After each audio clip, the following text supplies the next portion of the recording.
সুপ্রিয় প্রবাসী ভাই বোনেরা, আসসালামু আলাইকুম। কোনো কাজের বিনিময়ে যদি জীবনটাকে বাজি রাখতে হয়, তাহলে এমন কাজ আমার দরকার নাই। এখন সৌদি আরবের মধ্যে সবচেয়ে বিপজ্জনক যে কাজগুলো, সেগুলোর মধ্যে একটা অন্যতম হলো পেট্রোল পাম্পে যারা কাজ করে। পেট্রোল পাম্পে কাজ করলে না মালিকের কাছ থেকে এই বিচারটা সংশোধন পায়, আর যদি কোনো ঝামেলা হয় সেক্ষেত্রে ওই পেট্রোল পাম্পের মালিকও যাইব না এবং আপনাকে এটা সংশোধন করতে হবে এবং এটা প্রতিনিয়ত হইতাছে। পেট্রোল পাম্পে যারা কাজ করেন তারাও হয়তো জানেন এবং আমরা কিন্তু ভিডিওর চিত্রের মাধ্যমে এগুলো দেখতে পাই। আমি একটা ভিডিওর চিত্র আপনাদেরকে দেখাইতাছি, সেটা দেখলে আপনাদের একটু আইডিয়া হইতে পারে।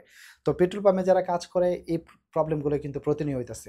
এই ভিডিওটা আপনারা দেখলেন যেটা, এটার মধ্যে কিন্তু বাংলাদেশি ভাই কিন্তু সৌদিকে মারধর করছে। মারধর করছে এটা বড় কথা না। পরবর্তীতে সৌদি কিন্তু ছেড়ে দিবে না। সৌদি কিন্তু ছেড়ে দিবে না। সৌদি কিন্তু পরবর্তীতে উনার নামে কেস করবে।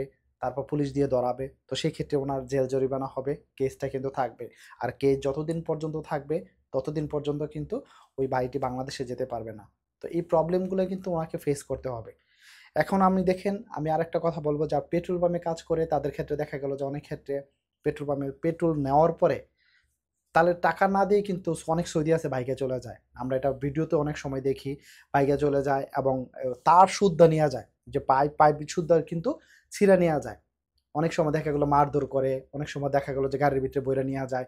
তো এই প্রবলেমগুলো কিন্তু পেট্রোল পাম্পের মধ্যে ফেস করা লাগতেছে। আপনারা যারা কাজ করেন তারা হয়তো ভালো করে জানেন। তো এগুলো দেখেন। আবার এখানে আরেকটা কথা হলো, পেট্রোল পাম্পের যে মালিক, এই মালিকও কিন্তু সংশোধনের মধ্যে যাবে না। আপনার টাকা যদি নেয়া যায়, তেল যদি নিয়ে যায়, তখন মালিক বলবে যে এটার দায়ভার আমি না। তোর তো টাকা নিছে, তোর তো টাকা বেতন দিতে কেটে রাখুন। কত বড় খারাপ মানুষ দেখেন। তো এই জিনিসগুলো কিন্তু আপনাকে ফেস করতে হবে। তো আমি মনে করি পেট্রোল পাম্প এখন বর্তমানে যেমনটা আছে, আরো ২ বছর পরে কিন্তু আরো ডেঞ্জারাস হবে। তো একটা কাজ করতে গেলে আমাদের নিজের লাইফের একটা সেফটির দরকার আছে। তো আপনার নিজের জীবনটাই যদি বাজিতে লাগায়া যদি কাজ করা লাগে, তাও এমন কাজ আমার দরকার নাই, আমি যেটা মনে করি। কারণ এই যে আপনার নামে সৌদি কেসটা করবে, এই কেসটা কিন্তু কি যতদিন পর্যন্ত আপনি সৌদির হাতে পায়ে ধইরা না ক্যানসেল করবেন, ততদিন পর্যন্ত কি আপনাকে বাংলাদেশে যাইতে দিবে না। ইভেন আপনাকে এখানেই থাকতে হবে এবং জেল হলেও কিন্তু জেলও আপনাকে খাটতে হবে। তো এই কাজের কি দরকার ভাই? একটা মানুষ যখন আপনি পেট্রোল পাম্পে কাজ করবেন, ১০০ টা কাস্টমার দিনে আসবে। তো ১০০ কাস্টমার থেকে কিন্তু ১০০ কাস্টমার কিন্তু আর ভালো থাকবে না। ১-২ টা খারাপ থাকবে, এটাই স্বাভাবিক। তো খারাপগুলো আমি আপনাদেরকে সাজেস্ট করব। আমি আপনাদেরকে রিকোয়েস্ট করব, যারা পেট্রোল পাম্পে কাজ করেন বিশেষ করে, যে এরকম প্রবলেম যদি আপনার সাথে হয় সেক্ষেত্রে আপনি কখনোই মারধর করতে যাবেন না, ঝগড়াঝাটি করতে যাবেন না। যদি হ্যাঁ ৳৫০ নিয়া চইলা যায়, যাইতে দেন। হে আপনার রিজিক নিয়ে যেতে পারবো না। কারণ দেখেন, আপনি ওর সাথে যদি তর্কে জড়ান, ঝগড়াঝাটি করেন, সেক্ষেত্রে কি প্রবলেমটা আপনার হবে। ওর কিচ্ছু নাই। এখন সাময়িকের জন্য আপনার মাথা গরম করে হয়তো ওর সাথে ঝগড়া করলেন আপনি।